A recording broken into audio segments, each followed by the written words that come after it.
하나님의 은혜와 평안이 예배드리신 우리 성도들의 삶 가운데 충만히 임재하시기를 빕니다.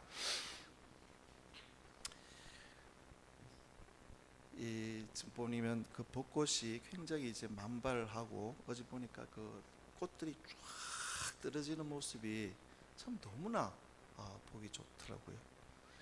근데 이렇게 아름답게 핀 꽃도 이제 조금 지나면 이제 또 피고 지는 자연의 섭리가 이루어지지 않습니까?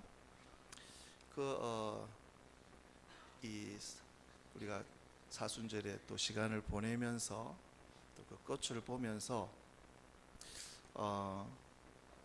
우리도 피고 지는 자연의 섭리 속에 들어가 있는 줄 압니다. 그래서 요즘에는 저하고 비슷한 연배의 사람들을 만나면, 전에는 예전 저희 어렸을 때야 앞으로 미래에 대해서 막 이야기를 했는데, 이제는 만나면 은퇴 후에 뭐 할 건가, 건강을 이제 어떻게 관리해야 되는지, 뭘 먹어야 될지, 그런 이야기들이 이제 주제가 됩니다. 그래서 그런 이야기를 나누면서 인생이 왔다가 한번 이렇게 꽃처럼 아름답게 활짝 피고 또 이제 지고 사라지는 그 역사 속에서 나는 아직도 피지도 못한 것 같은데 벌써 이제 지는 이야기를 하니까 마음이 좀 씁쓸하기도 합니다. 그래서 이번 지난 주간에 이렇게 어떤 말씀을 이렇게 보는 중에, 그 예수님께서 십자가에서 마지막에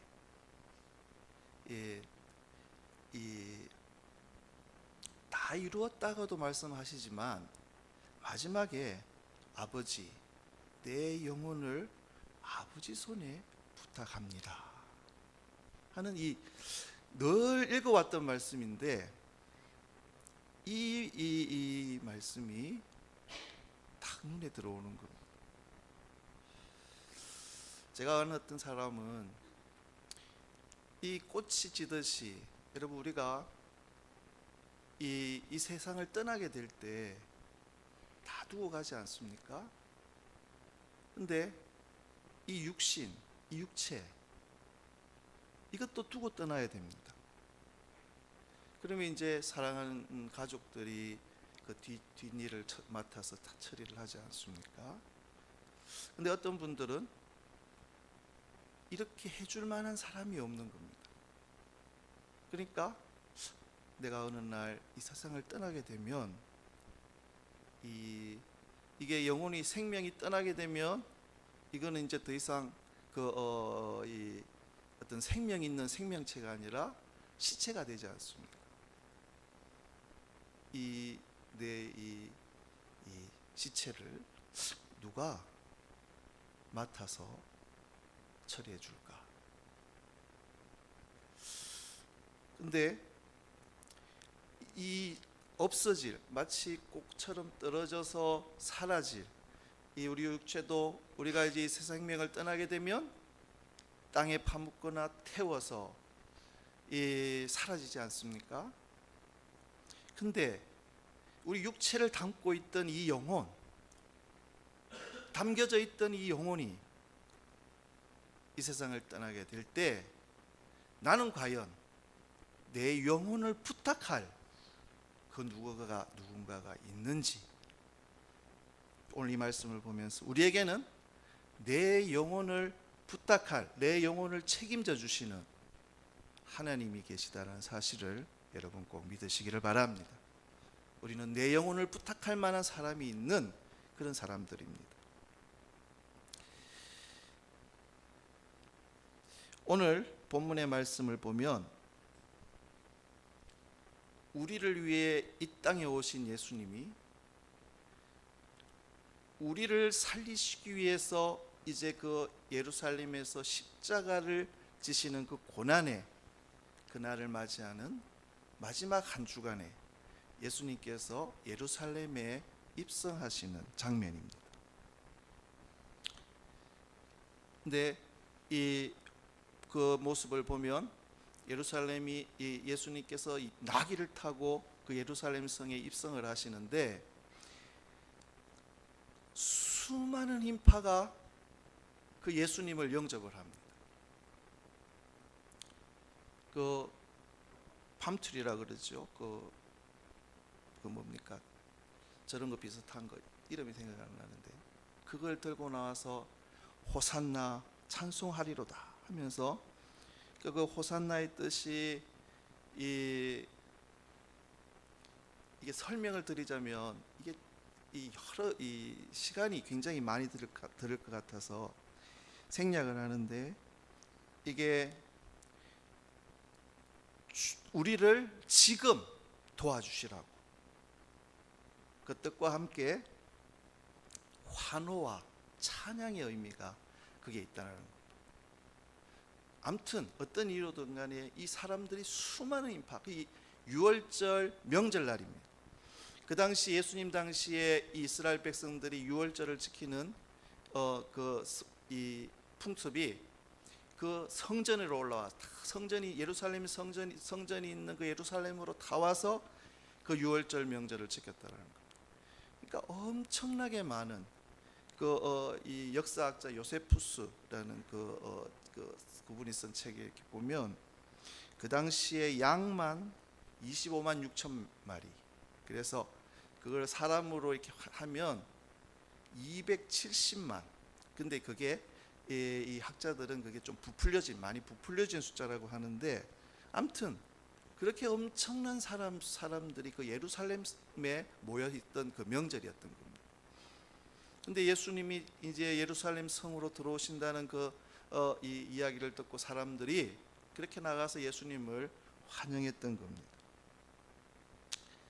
근데 예수님이 나귀를 타시고 그 예루살렘에 입성을 하십니다. 근데 그것이 왜 그렇게 중요한가? 그것은 예수님께서 나귀를 타고 예루살렘에 입성하시는 그것은 그 메시아에 대한 구약에서의 예언이 성취되는 모습이었기 때문입니다. 그러니까 구약에서 그 메시아의 그 모습, 오시는 모습을 이 예언이 되어 있는 겁니다. 그러니까 스가랴 9장 9절 같은 것을 보면 시온에 따라 크게 기뻐할지어다 예루살렘에 따라 즐거이 부를지어다 보라 네 왕이 네게 임하시나니 그는 공의로우시며 구원을 베푸시며 겸손하여서 나귀를 타시나니 나귀의 작은 것 곧 나귀 새끼니라. 여러분 그런데 우리가 한번 생각해 보면 지금 만왕의 왕이신 만주의 주이신 다시 우리의 말로 풀이하면 왕의 즉위식과 같은 그 모습인데 여러분 우리 그 영국의 이 왕실에서 행사하고 뭐 이렇게 대관식 하는 거 보면 엄청나지 않습니까? 그 명마 이 말을 타고 또 그 아주 럭셔리한 그 마차를 타고 그 행진을 하지 않습니까? 그런데 만왕의 왕이신 그분이 나귀 새끼를 타고 입성을 하시는 겁니다.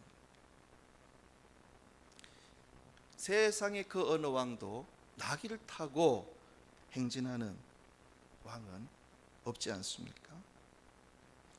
그 나귀는 어떤 동물입니까? 사람이 타는 동물이 아니라 짐을 싣고 나르는, 그리고 이 성경에는 나귀 새끼라고 표현되어 있는데 그러면 아무도 어떤 길들여지지 않은 그런 이 동물 아니겠습니까?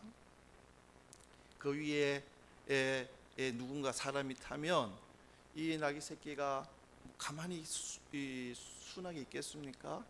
뭐 날뛰든지 그렇게 하지 않을 겁니까?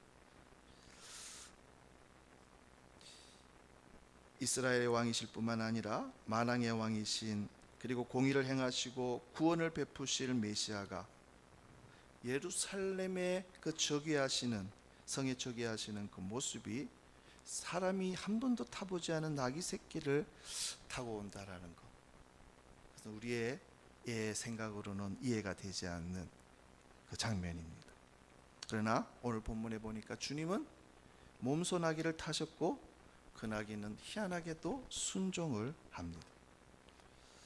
사람들이 그렇게 수많은 사람들이 몰려 나와서 환호할 때 나귀가 놀라서 뛸 만도 한데 순하게 이 예수님을 태우고 그 예루살렘에 입성을 하는 그 모습이 오늘 본문에 기록되어 있습니다. 이것이 예언의 성취라는 겁니다. 또 다니엘서에도 보면 이 예언이 기록되어 있습니다. 그래서 성경에는 이 메시아에 대한 예언들이 예수님의 그 초림, 재림에 관한 예언들이 기록이 되어 있습니다. 그래서 보면 구약 성경에 이 메시아가 이 예루살렘이 아닌 그 당시 시골의 그 한 동네 베들레헴에서 태어날 거라고, 그리고 그리고 이 예수님이 오시기 700년 전에 이사야 선지자는 보라 처녀가 잉태하여 아들을 낳으리니 그 이름을 임마누엘이라 하리라. 이 엘 하면 하나님 뭘 뜻하는 단어 아닙니까? 그래서 하나님이 우리와 함께 하신다라는. 근데 아마 그 당시에 이 사람들의 그 모습들을 보면 그 바리새인들이 하는 것들을 보면 그것을 읽으면서도 별로 믿지 않았을 거라는 겁니다. 어떻게 메시아가 그런 곳에서 그것도 말구유에서 태어날 수 있는가? 그리고 이 아기가 어떻게 태어납니까? 남자와 여자가 그죠? 서로 이 사랑을 해서 거기에서 태어나지 않습니까? 그런데 한 번도 남자를 가까이 하지 않은 그런 여자가 어떻게 아이를 낳는다는 말입니까? 그 사람들은 그렇게 읽으면서도 틀렸을 거라고 생각을 했을 겁니다. 그러나 주님은 남자 없이 마리아라는 그 순수한 처녀의 몸에 의해서 이 땅으로 오셨습니다. 임마누엘, 하나님이 우리와 함께 하시는 임마누엘로 이 땅에 오셨습니다. 그래서 보면 예수님의 그 초림에 대한 예언은 문자적으로도 하나도 남김없이 다 이루어졌다라는 겁니다. 그리고 다니엘서에 보면 그 다니엘이 기도하는 가운데 하나님께서 장차 이 땅에 행하실 하나님의 그 프로그램, 역사의 프로그램을 환상으로 보여주십니다. 다니엘서 9장 24절부터 27절까지 이렇게 기록된 말씀을 보면 내 백성과 내 거룩한 성을 위하여 이런 이래를 기한으로 정하였나니부터 시작해서 이 24절에 보면 허물이 그치며 죄가 끝나며 죄악이 용서되며 영원한 의가 드러나며 환상과 예언이 응하며 또 지극히 거룩한 이가 기름 부음을 받으리라. 그리고 25절 그러므로 너는 깨달아 알지니라. 우리는 알아야 한다라는 겁니다. 그래서 예루살렘을 중건하라는 영이 날 때부터 기름 부음을 받은 자 곧 왕이 일어나기까지 이 다니엘의 그 환상, 다니엘서의 이 예루살렘을 중건하는 그 날이 명시되어 있습니다. 그래서 그날부터 계산을 해서 이 1회와 12일회가 지나면 그분이 오신다라는 거. 근데 이 성경에 보면 예루살렘을 중건하라는 영이 4개 정도 나오는데 3개는 성전을 말하는 것이 연관가 되어 있는데 예루살렘 성벽과 성 자체를 중건하라는 그 영이라는 것은 왕의 명령 아닙니까? 그 조서, 그 영은 느헤미야서에서 나옵니다. 그러니까 우리가 잘 아는 대로 느헤미야는 그 당시에 메데 바사라고 하는 그 이 왕의 술 가는 장으로 있었던 사람 아닙니까? 그 당시에 술 가는이라고 하는 것은 이 왕의 가장 신임할 수 있는, 그 당시에는 이 술에다가 독을 타서 독살하는 그런 일들이 많았다는 겁니다. 그래서 가장 신임할 수 있는, 지금으로 말하면 뭐 경호실장 정도 된 아주 높은 간직의 사람, 그러니까 포로로 있는데 이 포로가 지금 이 그 상대국의 가장 왕의 측근에 신임받는 직위에 있는, 그러니까 혼자 얼마든지 잘 살 수 있는, 잘 나가는 그런 사람이었습니다. 근데 이 사람이 하루는 이 자기의 그 고향 예루살렘의 소식을 듣게 됩니다. 예루살렘이 지금 평화롭게 잘 돼가는 게 아니라 성은 무너지고 회파되고 했다는 그 안타까운 이야기를 듣고 이 사람이 어떻게 합니까? 자기 민족을 위해서 기도하기 시작합니다. 하나님 앞에 120일 동안 작정하고 금식하고 기도하고 하는 가운데 이 아닥사스다 왕에게 예루살렘을 건축해 달라는 이 부탁을 하게 됩니다. 그 부탁의 장면이 느헤미야 2장 1절에 아닥사스다 왕 제20년 니산월에 라고 기록이 되어 있습니다. 그러니까 정확한 날짜가 명시되어 있는 겁니다. 그래서 성경에 기록된 대로 그 날짜를 계산하면 바로 예수님께서 예루살렘에 입성하시는 그 날짜와 맞아떨어진다라는 겁니다.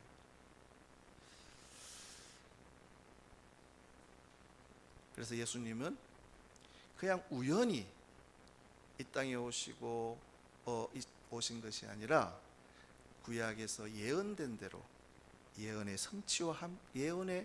성취로 이 땅에 예수님께서 오셨다라는 겁니다. 그래서 나귀 새끼를 타고 입성한 그날은 하나님의 그 프로그램, 역사의 프로그램이 있었던 날이고 메시아가 이 땅에 오신 날입니다. 그런데 그날 그 예수님을 열렬히 환영했던 그 수많은 사람들은 정작 그날의 의미를, 그 중요한 의미를 알지 못했다는 겁니다. 그때 그 사람들은 그 역사적인 정황을 볼 때 자신들의 어떤 그 바라는 그 요구가 있었습니다. 어떤 요구입니까? 그 당시 그 이스라엘 유대 민족들은 로마의 강력한 통치 아래 굉장히 힘든 시간들을 보내고 있었습니다. 그 고열을 빤다 그러죠. 그 피를 뽑히는 것처럼 그런 힘든 억압의 그런 상태에서 자기들이 기다리는 그 메시아, 이 고통 속에서, 억압 속에서 좀 이 구원해 줄 그 메시아를 이 백성들은 기다리고 있었던 겁니다. 그런데 그 백성들의 시선에 들어온 분이 예수님이었던 겁니다. 보니까 예수님의 하시는 일들이 보통 사람으로서는 할 수 없는, 병이 고쳐지고 귀신이 쫓겨나고, 그리고 예수님이 예루살렘에 입성하시기 그 전에는 어떤 일이 있었습니까? 죽어서 무덤에 들어갔던 나사로가 예수님께서 부르시니까 그 무덤 문을 열고 나온 겁니다. 그 소식이 사람들의 귀에 들려지게 되고, 이분이야말로 우리를 이 억압에서, 이 고통 속에서 건져낼, 구원해낼, 그리고 새로운 나라를 건설할 능력이 있는 그 메시아다. 그러니까 사람들이 그렇게 몰려와서 예수님을 열렬히 환영했던 겁니다. 그랬던 그 사람들이 이제 며칠이 지나면 어떻게 변합니까? 예수님을 십자가에 못 박으라고 하는 무서운 이 사람들로 변하는 것을 우리가 보지 않습니까? 그래서 예수님께서 그 입성하시면서 그 예루살렘을 성을 보면서 그 우시는 장면도 성경에 나와 있습니다. 왜입니까? 너도 오늘 평화에 관한 일을 알았더라면 좋을 뻔하였거니와. 여러분, 우리 오늘날의 교회도 어떻습니까? 교회 안에 모여서 신앙생활을 한다고 하는데 예수님이 이 땅에 왜 오셨는지 모르고 교회 생활하는 사람들이 참 많다는 겁니다. 너도 오늘 이 평화에 관한 일을 알았더라면 좋았거니와 네 눈에 숨겨졌구나. 그들은 성경을 읽으면서도 하나님의 그 역사의 프로그램과 메시아의 고난을 알지 못했습니다. 그래서 십자가를 알지 못했습니다. 우리가 고난 주간을 맞이하는 우리들도 정말 내가 머리가 아니라 가슴으로 알고 있는지, 하나님의 프로그램을 우리가 알고 있는지 우리가 한번 살펴보는 시간이 되기를 바랍니다.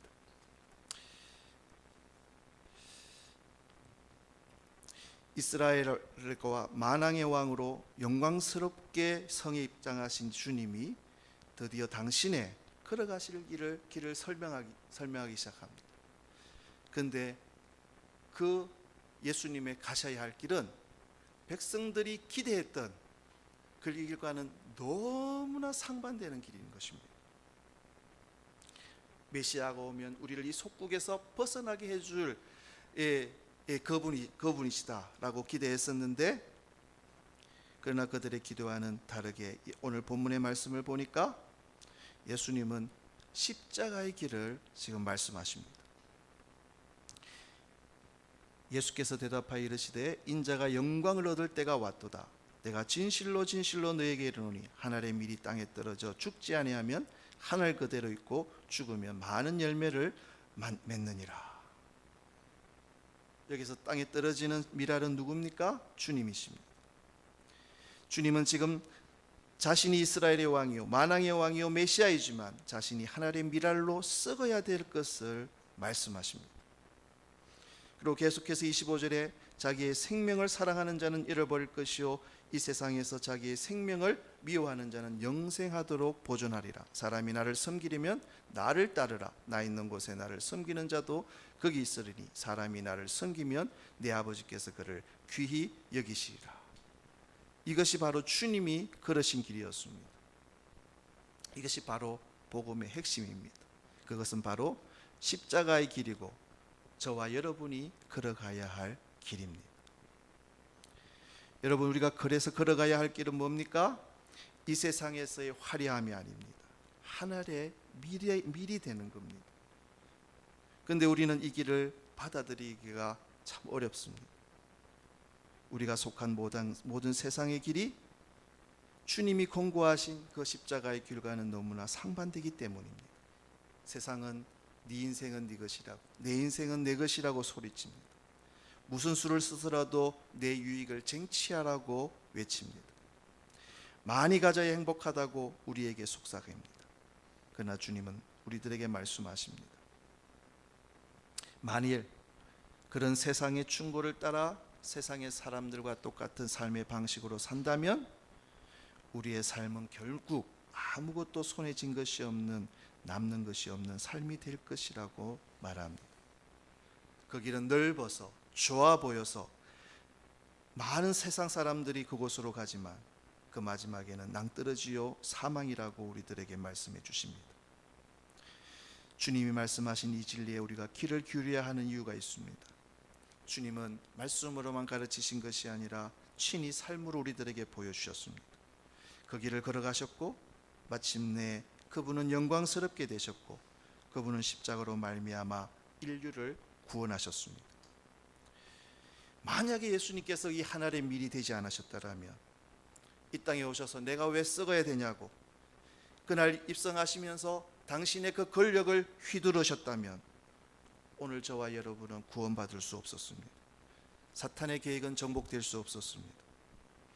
여전히 우리 인류는 죄 가운데 있었을 겁니다. 그러나 주님은 십자가를 통해서 사탄의 권세를 이기셨습니다. 사망의 권세를 이기셨습니다. 그리고 그 십자가를 통해 주님은 높이 들리셨고 영광스럽게 되셨습니다. 물론 그 십자가의 길에는 고통과 어려움이 따랐습니다. 얼마나 그 길이 고통스러웠는지 육신을 입은 창조주 되시는 그분조차 이렇게 기도합니다. 27절에 보니까 지금 내 마음이 괴로우니 무슨 말을 하리요. 아버지여 나를 구원하여 이때를 면하게 하여 주옵소서. 십자가를 지시러 이 땅에 오신 그 옛 주님조차도 육신의 말로 표현을 하십니다. 너무 고통스럽고 괴로워서 피하고 싶으면 피할 수 있으면 피하고 싶다고. 그러나 내가 이 일을 위해서 이때에 왔다고. 예수 믿는 것, 예수님을 따르는 것, 여러분 쉬운 일이 아닙니다. 나를 미워하고 나를 죽이는 것이 어떻게 그것이 쉬운 일입니까? 십자가의 길은 어렵고 힘든 길입니다. 그래서 대부분의 사람들이 이 길을 멀리하고 꺼려하고 피하려 합니다. 그러나 세상을 부인하고 주님의 뜻을 쫓아 사는 것이 우리가 영원히 사는 비결이요 영생의 비결이요 진정 하늘의 복을 누리는 비결인 것을 꼭 믿으시기를 바랍니다. 28절에 보면 하나님께서 이 길이 영생이요 생명의 길임을 우리를 확신시키기 위해서 음성으로 확정하십니다. 그래서 아버지의 이름을 영광스럽게 하옵소서 하시니 이에 하늘에서 소리가 나서 이르되 내가 이미 영광스럽게 하였고 또다시 영광스럽게 하리라 하시니 곁에 서서 떠는 무리는 천둥이 울었다고도 하며 또 어떤 이들은 천사가 그에게 말하였다고도 하니 예수께서 대답하여 이르시되 이 소리가 난 것은 나를 위한 것이 아니요 너희를 위한 것이니라. 이렇게 음성으로 들려주신 것은 바로 우리를 위함이 있다고 말씀을 합니다. 십자가의 길, 주님이 걸어가신 그 길을 우리도 따라간다 하면 우리의 삶은 가장 복스럽고 영광된 인생이 될 것이라고 하나님께서 확정해 주신 겁니다. 그래서 우리가 가야 할 길은, 내 인생을 위해 가장 축복된 길은 십자가의 길, 그리고 미랄이 되는 길입니다. 누가복음 9장 23절에 무리에게 이르시되 누구든지 나를 따라오려거든 자기를 부인하고 제 십자가를 지고 나를 쫓을 것이니라. 십자가의 길은 우리에게는 영광의 길이 된다라는 것을 예수님께서 말씀해 주십니다. 그리고 이 길을 따라오라고 우리들에게 권면하고 계십니다. 그리고 우리가 이 길을 선택해서 세상이 주는 그 세상의 방법을 거부하고 날마다 나를 부인하고 주님을 내 인생의 주인으로 삼고 내 모든 삶의 목표를 그의 나라와 그의 뜻을 이루는 것에 삼는다면 우리 인생은 죽는 것 같지만, 실패하는 것 같지만, 십자가를 진 괴로운 인생 같지만 가장 보람된 인생이 될 것이라고 우리들에게 말씀하고 있습니다. 그게 우리가 영광스럽게 되는 길이라는 겁니다. 여러분, 우리는 알지 못하지만 하나님께서 우리들을 처음 창조하셨을 때 우리에게 주어진 것 가운데 영광이 있었습니다. 근데 여러분, 우리는 그 영광을 잃어버렸습니다. 죄가 들어오면서 하나님의 형상으로 지음받은 우리에게 있었던 영광을 우리는 잃어버렸던 겁니다. 그 영광을 지금 예수님께서 우리들에게 회복시키고 계시다라는 사실을 믿으시기를 바랍니다. 우리가 그 길을 따를 때 그 영광이 우리들에게 회복이 됩니다. 여러분, 미랄로 썩는 것, 여러분 보기에도 꺼려지는 일입니다. 이 미랄을, 비유를 나에게 적용시켜 본다면 이 미랄이 죽을 때 얼마나 괴롭겠습니까? 땅에 묻혀 죽으면서 원망이 터져 나왔을 겁니다. 내가 왜 이렇게 썩어야 하는지. 다른 사람들은 다 자신들의 영광을 위해서 저렇게 찬란하게 살아가는데 나는 왜 이렇게 날마다 나를 부인하고 포기하고 다른 사람들을 위해서 내 것을 내어주며 살아야 하는지. 쉬운 길이 아닙니다. 포기하고 싶은 길입니다. 내 머리로는 도저히 이해가 가지 않습니다. 나보다 믿지 않는 사람들이 더 잘 사는 것 같습니다. 사기치고 속이는 사람들이 사업이 더 호황해지는 것 같습니다. 그러나 주님의 말씀을 믿고 썩는 길을 택한 믿음으로 우리가 택해 나갈 때 상상할 수 없는 놀라운 일들이 우리들에게 생긴다라는 겁니다. 내 인생이 끝난 줄 알았는데, 다 썩어서 없어진 줄 알았는데 얼마 후에 내 등이 터집니다. 그리고 거기에서 초록색 작은 새싹이 올라옵니다. 그 싹이 자라 빛을 받으며 줄기가 되더니 이것이 가을이 되어서 30배, 60배, 100배의 결실로 맺히는 겁니다. 여러분, 우리는 자연의 이치를 알기 때문에 자연스럽게 이해가 되지만 이 미랄의 씨라고 생각을 해보십시오. 그 미랄에게 있어서는 이것은 얼마나 놀라운 기적입니까?